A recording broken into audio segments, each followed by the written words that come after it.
Let's put our living stereo stylus in this groove.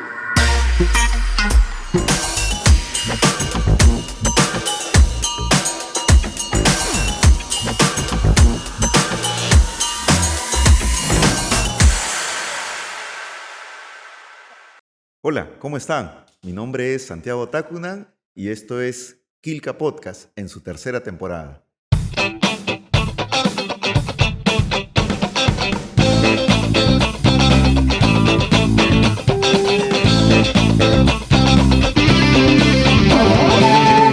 Hoy vamos a dedicar un programa muy especial. Ya creo correspondía hablar un poco sobre Lima y para eso tenemos a un gran especialista. Tenemos con nosotros a David Pino. David, ¿cómo estás? Gracias por aceptar la invitación. Santiago, muchas gracias a ti más bien por invitarme. Realmente estoy muy contento de saber que continúas con esta labor de difusión a pesar de la pandemia, ¿no? Sin duda eres un referente en la investigación para muchos, entre los cuales me incluyo. Así que para mí es un honor estar aquí. Gracias. En realidad es un contexto bien complicado, pero valoramos el esfuerzo que haces para poder asistir a nuestro set de grabación de Quilca Podcast. Sabemos que tú eres un apasionado de Lima, una persona que ha dedicado casi toda su trayectoria a conocer todos estos mitos, leyendas, estas historias secretas de la ciudad de Lima, has hurgado en bibliotecas, en archivos. Además también eres creador de una página de Facebook que se llama Lima la Única, que tiene más de 150,000 seguidores y una cantidad impresionante de fotografías, textos, que además se alimenta de manera constante. ¿Cómo finalmente un ingeniero de sistemas es un apasionado por Lima? ¿Cómo generas tú este interés por la ciudad? Bueno, la respuesta la encuentro en la pasión, ¿no? En la pasión, el gusto por conocer más la historia de la ciudad. Mi historia, en este caso de Lima la Única, empieza de niño. Me gustaba la ciudad, mi padre me contaba en los paseos por qué el nombre de cada calle, qué negocio había en tal esquina y detalles a veces en la arquitectura que pasan por alto. Esto, felizmente, y yo creo que considero una suerte, ha sido que con el paso del tiempo coincidió con amigos circunstanciales con los cuales compartimos el interés. Esto siempre estuvo vivo. Y si bien es cierto, mi formación, como tú dices y como todos saben, es otra, siempre tuve el interés de volver al tema de Lima, no solamente para conocerla, sino también para difundirla. Pero ¿esto te ha traído de pronto, no sé, algunas barreras, limitaciones, celos de pronto por algún otro especialista en historia que puede conocer Lima, pero desde una perspectiva diferente?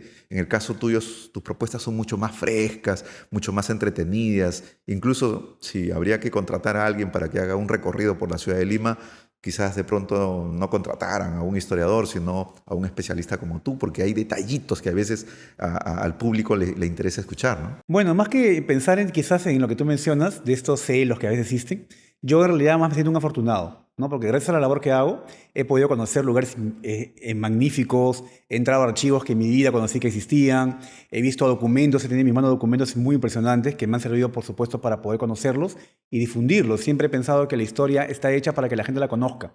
Si queda esto en círculos cerrados, difícilmente vamos a poder contribuir a la conservación de la memoria, que a fin de cuentas es nuestro objetivo, la memoria para conservar el patrimonio. ¿Y alguna de las gestiones de los alcaldes en los últimos 20, 30 años han, no sé, premiado este esfuerzo casi heroico que vienes haciendo? Porque a veces pues no se cuentan con muchos presupuestos de investigación, financiamientos para hacer estos trabajos. ¿Alguna de las gestiones municipales de Lima Metropolitana ha tenido ese gesto, esa delicadeza de darte algunas satisfacciones, si no económicas, porque a veces presupuestos no hay, pero al menos ese reconocimiento público no sé, de un diploma, de un certificado, de un premio nominal que te alimente, ¿no?, para seguir en esta batalla? Bueno, yo desde hace años he colaborado desinteresadamente con varias gestiones municipales, de Lima, de Barranco, San Isidro, ¿no? Y también con la del RIMAC. Y ya que me lo preguntas, en realidad quizá la satisfacción más grande que hasta ahora tengo es haber colaborado activamente con una gestión del RIMAC que estuvo muy interesada en recuperar la historia de su distrito, hasta el punto de que muchas de mis sugerencias, ¿no?, hoy están plasmadas en las calles del RIMAC, ¿no? Como colocar, por ejemplo, las placas con los nombres antiguos en las calles, o un gran panel que felizmente la actual gestión no lo ha quitado, que dice, ¿no?, que en el RIMAC comienza la historia de Lima. Recuerdo que me preguntaron en un correo qué frase podía sugerir para usarla como lema, Y bueno, ver eso, es por lo menos ese tipo de cosas, para mí es la mayor satisfacción, ¿no? Sí, pues, pero bueno, es un consuelo, pero finalmente también como personas, como investigadores, tenemos una serie de necesidades, sobre todo para seguir desarrollando este impulso de investigación. Definitivamente, ¿no? Entonces, en todo caso, mi labor siempre ha sido autogestionada, ¿no? Soy un emprendedor, creo, de la cultura, me considero así.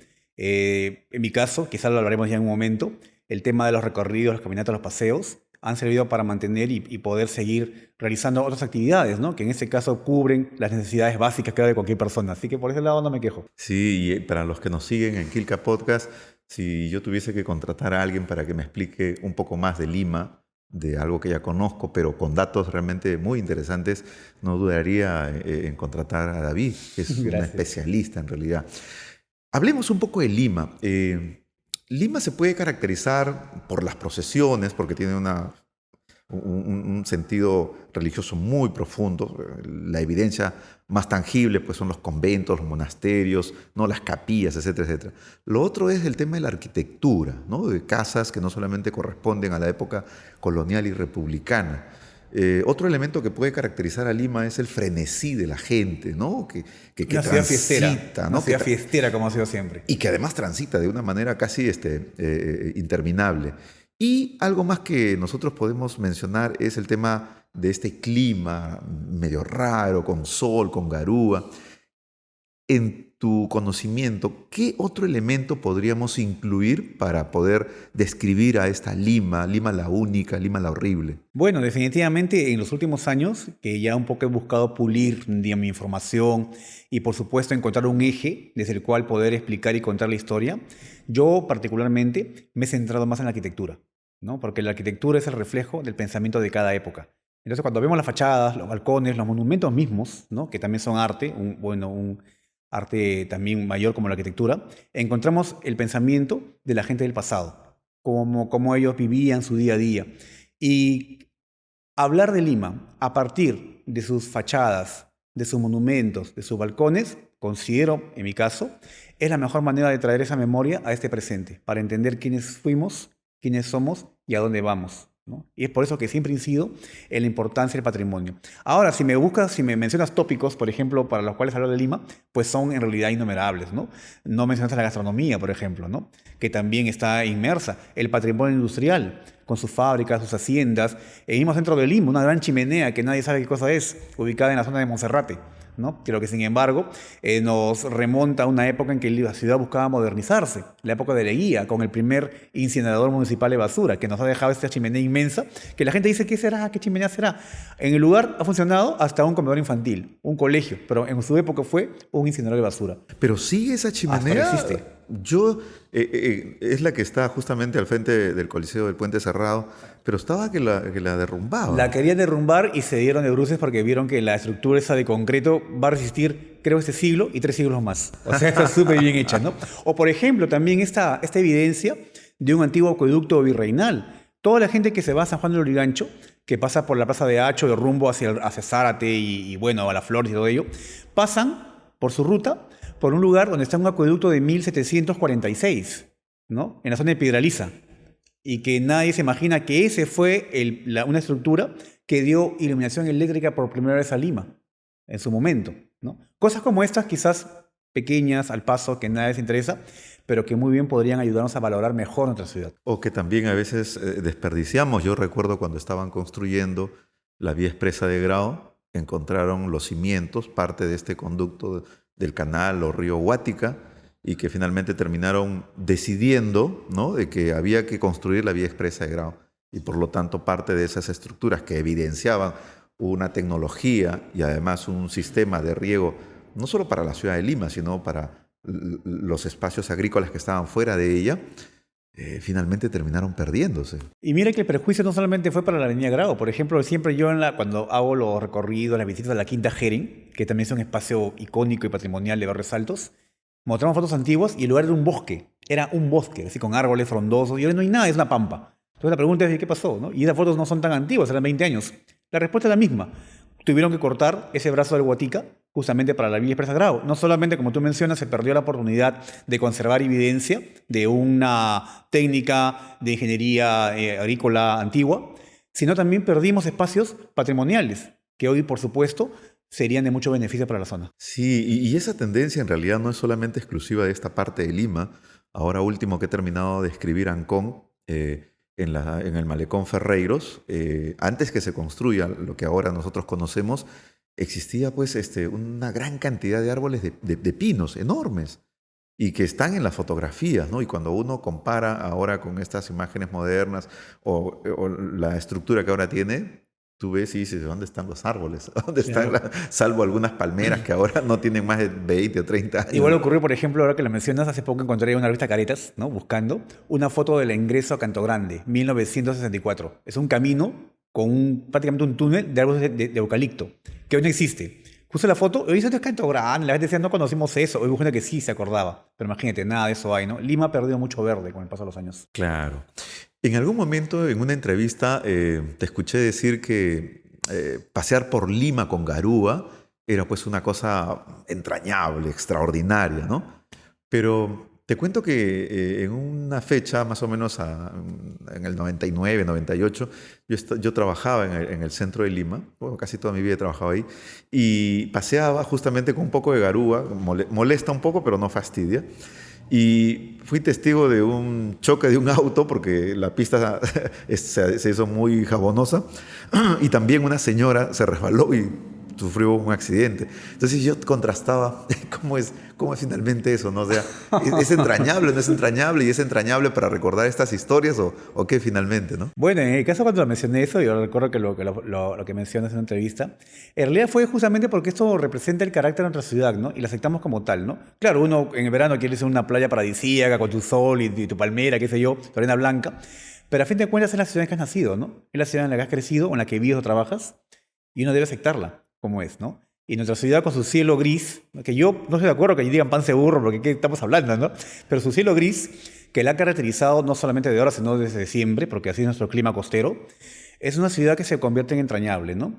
No solamente por este tipo de eventos como garúas que mojan de costado, que ya es curioso, sino también por todas las historias. Ahorita que mencionabas lo del choque de carros, yo pensaba rápidamente, y cómo era así en otra época, cuando las pistas eran tierra, choque de carretas, que también se deben haber dado, ¿no? Y seguramente ahora estarán en el campo de lo pintoresco, ¿no? Y que es como debemos recordarlo. Sí, me imagino pues alguna de las calles empedradas, por ejemplo, ¿no? Que ante una garúa persistente podría generar este tipo de accidentes. Pero deben ser cosas que de pronto uno va encontrando en alguna información, textos que todavía faltan por descubrir. Sí, definitivamente, ¿no? Hay muchos registros que justamente más que nada hablan de disputas, ¿no? Por ejemplo, Ricardo Palma, que siempre es un referente para hablar de Lima, aunque por supuesto hay que tomarlo con pinzas, ¿no? Pero él siempre recoge justamente este tipo de documentos, ¿no? Documentos notariales, documentos de que se encontraron en archivos, de quejas, de denuncias, de juicios, por cosas tan inverosímiles como, por ejemplo, la que recoge él en esa tradición del pleito de las calesas, ¿no? En que dos calesas se chocaron en una calle y nadie se dio el paso a la otra, solamente por el encopetado que era el propietario de, ¿no? Y tuvieron que ir al virrey, preguntarle hasta al rey en 4 meses, las calesas ya no existían, las calesas estaban ya desmanteladas, pero nadie se dio. Y así era nuestra sociedad, ¿no? Claro, claro que sí. En tu contribución a la ciudad de Lima, en el 2007, me parece, creaste una página de Facebook que se titula Lima la Única y que tiene más de 160,000 seguidores, y es una cosa impresionante y la cual yo te felicito. ¿Por qué le pusiste ese título? Quizás como para poder marcar también una diferencia en alguna controversia o disputa que por ahí hemos leído con Lima Antigua. ¿Cómo finalmente decides el nombre? No, mira, yo te voy a decir más o menos cómo nació mi interés. Es una cosa muy anecdótica, ¿no? Yo un día caminaba por la Plaza de Armas, me acuerdo que un día invierno, estaba 5 de la tarde, parecía de noche, estaba por los portales de la municipalidad. Yo tendría 16 años o 17 años. Entonces, de pronto, no sé, me paré a mirar desde uno de los portales, protegiéndome de la lluvia, la Plaza de Armas y la Catedral. Y veía a la gente pasar. Y la gente caminaba inmersa en sus preocupaciones, como cualquier persona. Y yo decía, ¿no? En este momento aquí la plaza que se ve bonita, con sus farolas que se encienden a esta hora, con esta garúa. Y yo digo, ¿cuánta gente en el mundo verá fotos de Lima y dirán, oye, ¿cómo que se ve a Lima? Qué bonito lugar. Así como uno cuando ve fotos de París, dice, ¿no? Oye, ¿cuándo iré a París? Quiero conocer París o las pirámides de Egipto, ¿no? ¿Cuánta gente en el mundo querrá conocer nuestra ciudad? Y los que vivimos aquí no la valoramos. no la vemos con estos ojos. Y yo desde esa fecha, mira, tenía 16 años, dije, nuestra ciudad es única, ¿no? Nuestra ciudad es única, no se compara a ninguna otra porque tiene su propia identidad, su propio carácter, su propio espíritu y sus propias cosas. Y yo pienso que debe difundirse. Y mira, tuvieron que pasar muchos años, como tú lo has mencionado, mi formación profesional fue otra, por la vida tenía que trabajar, por supuesto, tuve mi familia y todo ello, pero cuando ni bien tuve la oportunidad, retomé, ¿no? Retomé y me acordé justamente de ello, ¿no?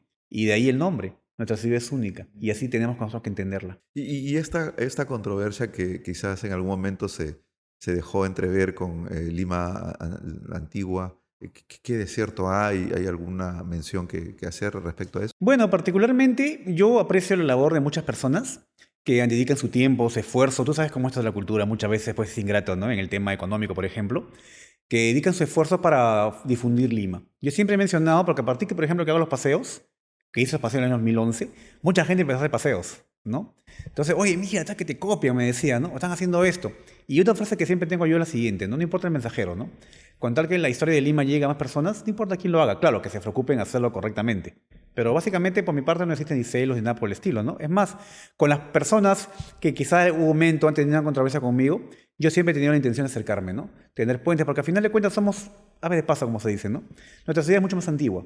Nuestra ciudad y su patrimonio ha sobrevivido a controversias hace 100 años, hace 2 siglos.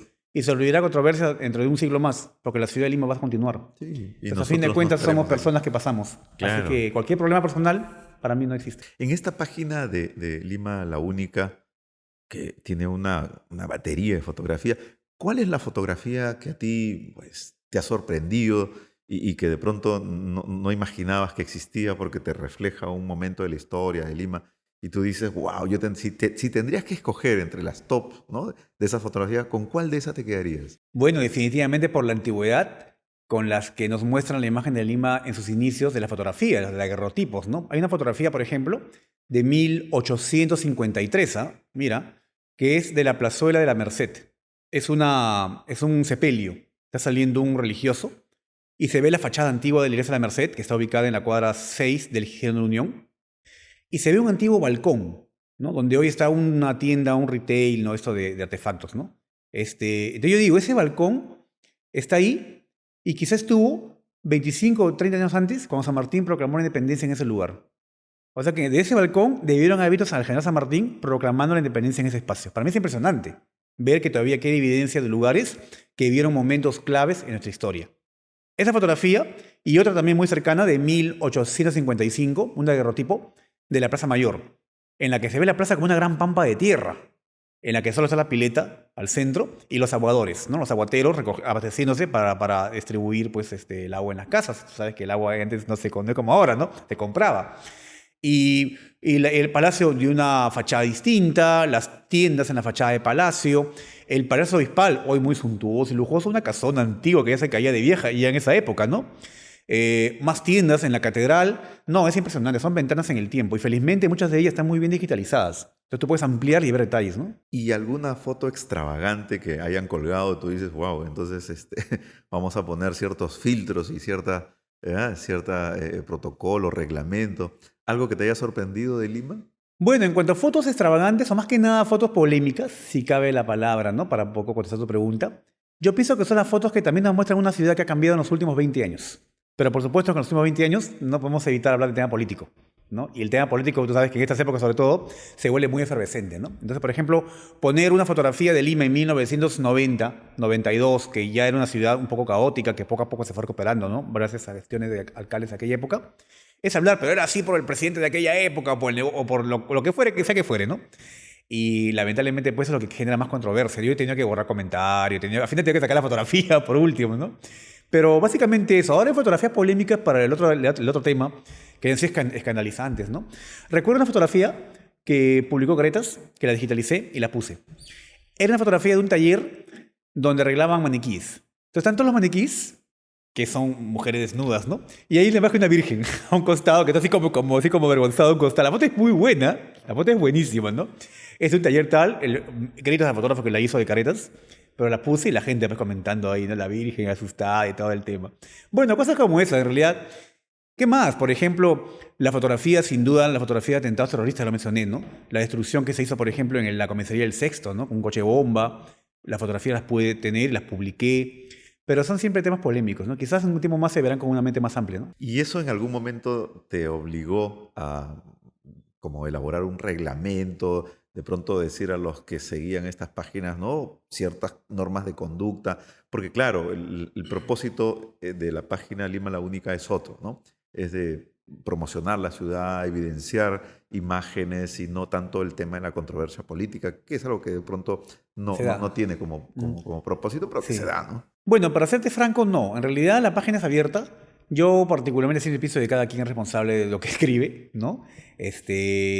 Pero no tengo filtros. Básicamente cuando ya son insultos directos o alguien me hace notar, porque te diré que la página ha crecido tanto, que yo soy franco, no, a veces no puedo tampoco leer comentario por comentario, pero a veces me escriben, oye, mira, están que escriben esto dentro. No, definitivamente, este pata expulsado, bloqueado la página, ¿no? Pero no, sí, ¿Y definitivamente a mientras haya cuántos has respeto, ¿no? bloqueado? ¿A cuántos has expulsado? Uy, no tengo ya la lista. Más o menos un cálculo. Más de 200 personas, 300 de repente, ¿no? A veces me pongo a ver por ahí, conozco a alguien y lo desbloqueo, pero ya hasta ahí, ¿no? Ya no encuentro. ¿Cómo has tratado de suplir esta deficiencia de no tener esta formación histórica, ¿no? La metodología? Me imagino que visitas a algunos investigadores, conversas con ellos, pero ¿cómo finalmente ha sido este descubrimiento, ¿no? de esta formación profesional en historia, que ahora tú lo ejerces muy bien, pero no tienes la formación necesariamente académica, Claro. ¿no? Bueno, sí, no tengo ningún problema en decirlo que soy un autodidacta, ¿no? Por supuesto, cuando empecé, con todo el entusiasmo que uno empieza cualquier cosa, como habré cometido errores, seguramente no citar fuentes, que fue lo primero y por lo cual hasta ahora yo vivo con una vergüenza completa con la gente que en su momento no cité, ¿no? Y te hablo del año 2007, 2008, ¿no? Hasta que un gran amigo, ahora es un gran amigo, un historiador me dijo, David, no me has citado, ¿no? Y yo, uy, ese historiador que era mi referente en aquella época me ha dicho eso, no ni hablar, ¿no? A aprender. Y bueno, ahora sabemos que hay APA y muchas cosas más para citar correctamente y todo eso, ¿no? Pero en mi caso, como te dije hace un instante, me considero un afortunado, ¿no? Porque pienso yo que por la labor de difusión, mucha gente me llamaba, me decía, David, ¿sabes qué? Tengo algo que quiero que veas. Voy, y era una colección de fotos inédita, ¿no? O David, tengo un libro que quiero que veas. Iba, y era un libro tal vez de una familia con protocolos de propiedades, y que era una cosa que nadie había visto, ¿no? Y eso, por supuesto, me dijo, ¿dónde hay más de esto? Y, por supuesto, la primera búsqueda son bibliotecas, ¿no? La biblioteca, yo soy un asiduo fan, asistente de la Biblioteca de la Municipalidad de Lima, que más allá de ser un entorno hermoso por su arquitectura, pues ahí tengo a la mano, literalmente, porque yo me voy y saco los libros, ¿no? Ya el Señor me conoce y tiene la confianza conmigo. ¿Qué busco, no? ¿Qué busco? Luego, por supuesto, también entrar a investigar archivos, ¿no? Para mí, ya hace años, cuando empecé en la investigación ya más profunda, descubrí el AGN. Fue pues una puerta abierta a lo que esto no era como tú pensabas, esto era así, ¿no? Y desde ahí me preocupó mucho también esto de desmentir mitos, ¿no? Nuestra sociedad está llena de mitos en realidad, ¿no? Entonces, la investigación te permite decir correctamente las cosas, ¿no? Entonces, todo esto francamente me ha ayudado. Y aparte de ello también la observación, ¿no? Yo siempre me enorgullezco de dos cosas, ¿no? Observación y lógica. La gente pensaba que en la calle yo ando así, mirando por todos lados. Una vez me dijeron, David, no se nada, mira para todos lados, ¿no? Porque ¿cómo ves eso? Pero bueno, se presenta, ¿no? A veces que no lo veo después. Y luego la lógica. Una cosa que investigas siempre es una con otra. Y con otra. Y todo está relacionado. Y por ahí puedes armar la historia, ¿no? Que Claro, quieres difundir. claro. Y hablando de mitos y de historias, ¿cuál es la historia más tenebrosa que a ti te encanta contarla? Porque es un delirio de pronto en la gente. Más allá si sea verdad o no, Claro. porque muchas de las historias de Lima a veces están creadas en la fantasía, pero que sirven como una especie de condimento para darle pues ese toque, ¿no? de misterio a una ciudad como Lima. Bueno, yo siempre cuando hablo de estos temas fantasmales que a la gente le gusta, por supuesto, y a mí también, no voy a negarlo, primero trato de crear el contexto, ¿no? O sea, entender que la sociedad que crea estas historias era una sociedad muy religiosa, una sociedad en que la muerte era parte de la vida. Por tanto, para ellas era normal y creían a pie juntillas de que se iba a aparecer pues, el ánima de una monja flotando en el aire, ¿no? Por su pasillo, porque creían en eso. Hablamos de una sociedad tan católica que tenía una misa por el perpetuo sufragio de las ánimas del purgatorio. O sea, ese era parte del día a día. Primero, con eso lo contextualiza la gente, ya, bueno, sí, ¿no? En base a esto, lo que este pata va a contar era creíble en su época. Y ahí pues le cuento la historia que, por supuesto, pues se encuentra en los nombres de las calles, ¿no? Por ejemplo, la calle La Manito, en la primera cuadra de la avenida Tacna, ¿no? Que en realidad es una anécdota que tuvo su origen medio fantasmal porque la gente se aterrorizaba, era una mano que te llamaba en la pared en las noches, ¿no? Hasta que alguien más avispado dijo, no, esa mano es una mano fantasmal. Ese reflejo de una tela de este farol que se ha roto y el viento al moverla te refleja la frente. Pero la gente lo creía. Y hasta el día de hoy, para los amigos que están viendo y quieran ir, en la primera cuadra de la avenida Tacna está la placa, calle de la Manito, ¿no? Cosas como estas, más pintorescas. Ahora, en lugares cerrados, por ejemplo, en la Quinta Jeren, mucha gente dice que hay Penang, hay un japonés decapitado. Yo sé de dónde sacan esa historia, ¿no? Sí, que lo ven en el pasillo. He tenido mis cosas en la Quinta Jeren, ¿no? Puertas que se azotan solas, creo que la más fuerte que he visto. Ya es bastante en realidad. Sonidos de vidrios que se rompen y no hay nada en realidad. Pero son historias que a fin de cuentas también suman a una ciudad tan antigua como la nuestra, ¿no? Y que no son nuevas, ¿no? Ya en el siglo XIX se contaban historias fantasmas de siglos pasados. Y siempre yo cito, por ejemplo, esa historia de un sabio griego, ¿no? Hace 2000 años escribió una historia que en la casa que él alquiló había un alma en pena que arrastraba cadenas. Y este es un sabio. O sea, tú dices, oye, es un sabio, ¿cómo voy a contar el secreto de esas cosas? Pero estas cosas son parte de la vida, a fin de cuentas, ¿no?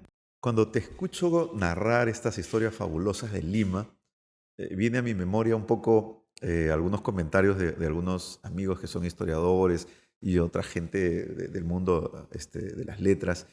Y me hacía recordar una pregunta que me decía, ¿por qué David Pino, que conoce tantas historias sobre Lima y tiene tanta información, por qué no tiene un gran libro publicado sobre esta ciudad? ¿Es falta de interés, falta de presupuesto? ¿Por qué se da ese escenario? Yo justamente, como ya queda clarísimo, reconozco que no tengo una formación académica, entonces yo pienso de que el libro que yo presente tiene que ser el libro, ¿no? O sea, con fuentes, súper revisado y como te comenté previamente, ¿no? Tengo 2 textos de varios cientos de páginas que las sigo puliendo y puliendo y puliendo, ¿no? Entonces yo pienso que en unos meses, si Dios quiere, habrá una sorpresa en ese aspecto. Claro, pero recuerda que no hay un libro perfecto, ¿no? Incluso de nuestros más reconocidos escritores, cuando uno revisa su texto y uno es Es cierto. un lector muy acucioso, uno se da cuenta pues que hay incluso un error gramatical o por ahí una palabra que...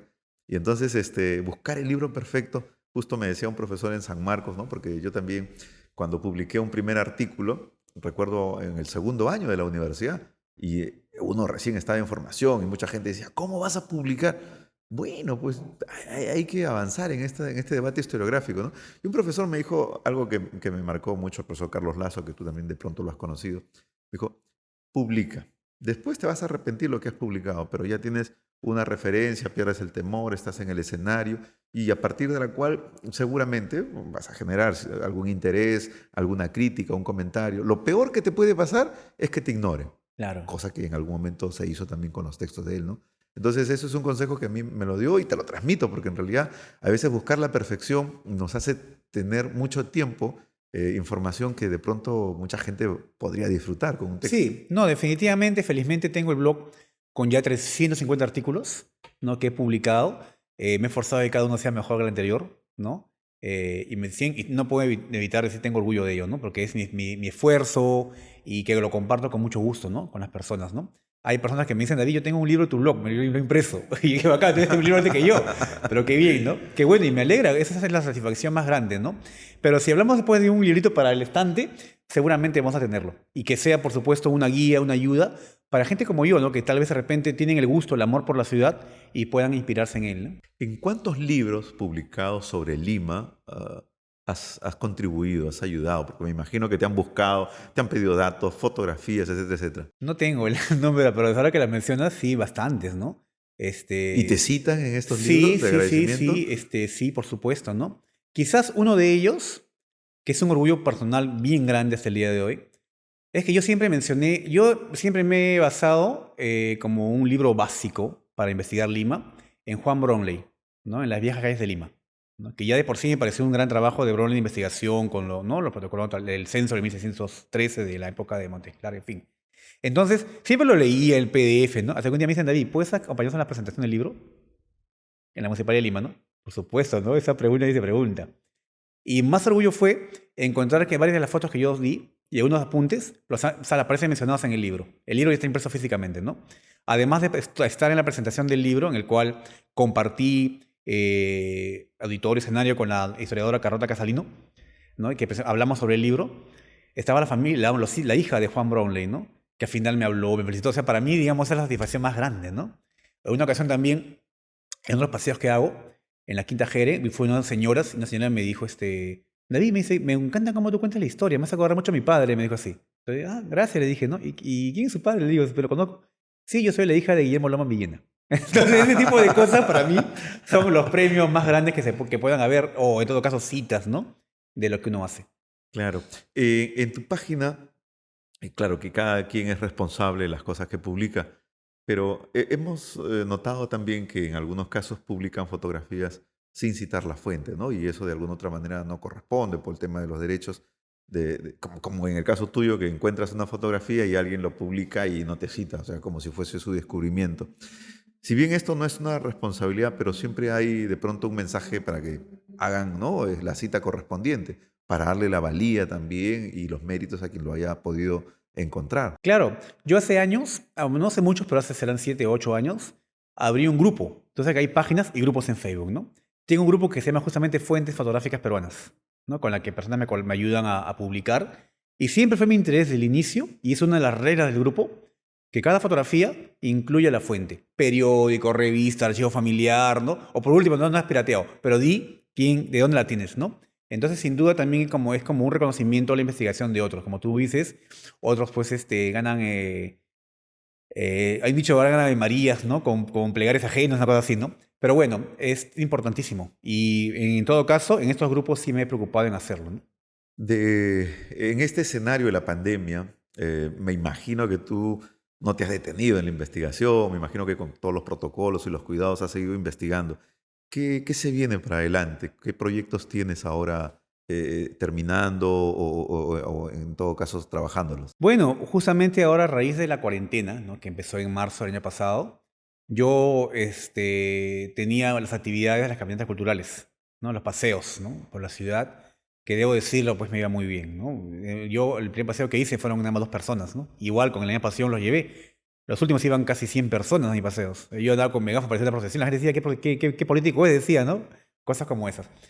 Pero bueno, vino la pandemia, había que acomodarse nuevamente, entonces inicié lo que son los paseos virtuales, que ya había empezado a ver cómo lo hacían en Europa, porque tú sabes que Europa vive el turismo, ¿no? Empecé a ver páginas en España, en Francia, y eran los paseos virtuales usando pues la tecnología, ¿no? Imágenes en 3D, fotografías en 3D, y más que nada fotografías propias. Entonces dije, voy a hacer algo parecido acá. Y empecé con los recorridos virtuales, ¿no? Que hasta ahora lo estoy realizando, ¿no? Cada domingo. Y esto, mira cómo es la vida, ¿no?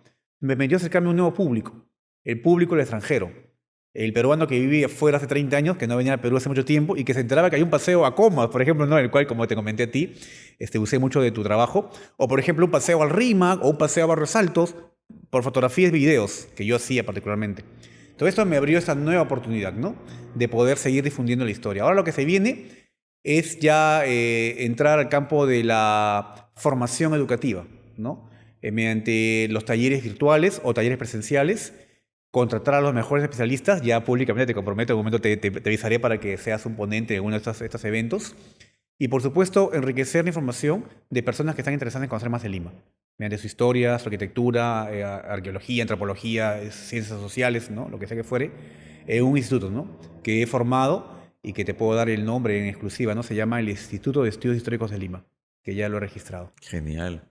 Con estas novedades y con estos proyectos, que seguramente vamos a conocer muchos más, agradecemos a David Pino por entregarnos toda esta información, una entrevista que seguramente vamos a tener que volver a repetir. Y estén atentos, Quilca Podcast se viene con todo. Gracias, David. A ti, Santiago, muchas gracias. Listo, David. Oye, ha quedado genial. Sí, sí, sí. ¿Quedó bien? Sí. Ahí salgo. Ahí voy.